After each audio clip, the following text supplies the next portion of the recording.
আসসালামু আলাইকুম viewers, welcome to Ferdousi kitchen. আমার আজকের রেসিপি লাচ্ছি। এই গরমের মধ্যে খুব সহজে কিভাবে লাচ্ছি তৈরি করতে পারবেন তার রেসিপিটি শেয়ার করব। লাচ্ছি তৈরির জন্য আমি এখানে নিয়ে নিয়েছি মিষ্টি দই।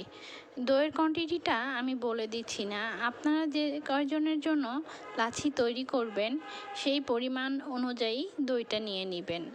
আপনারা কেউ চাইলে এখানে মিষ্টি দইয়ের পরিবর্তে টক দইটা দিয়েও লাচ্ছি তৈরি করতে পারেন, সেক্ষেত্রে চিনির পরিমাণটা একটু বাড়িয়ে দিতে হবে। এখানে আমি বরফ কুচি দিয়ে দিলাম, তারপরে দিয়ে দিব পরিমাণ মতো চিনি।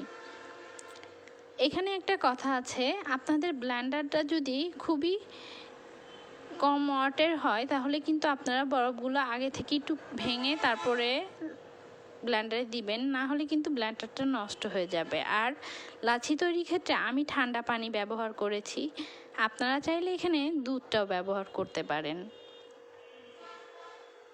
আর যারা সব ক্ষেত্রে মিষ্টির জন্য একটু লবণ ব্যবহার করেন তারাও ইচ্ছা করলে লাচ্ছির মধ্যে সামান্য পরিমাণে একটু লবণ দিয়ে নিতে পারেন। এটা যারা শুধু মিষ্টির ক্ষেত্রে লবণটা খায় তাদের জন্য। এই লাচ্ছিটা তৈরি করতে আমার খুবই সময় লেগেছে, মাত্র 5 মিনিটের মধ্যে লাচ্ছিটা তৈরি করে ফেলা গেছে, যেহেতু দইটা বাসায়ই ছিল। কোনো প্রকার সুগার সিরাপ ছাড়াই বাসায় তৈরি করে ফেললাম ঝটপট লাচ্ছি। বাসায় ঝটপট তৈরি করে ফেলুন এই লাচ্ছি রেসিপিটি।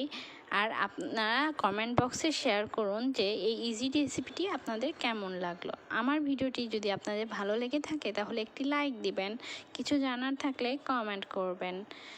আমার চ্যানেল থেকে নতুন নতুন ভিডিও পেতে অবশ্যই সাবস্ক্রাইব করবেন। সবাই ভালো থাকবেন। আল্লাহ হাফেজ।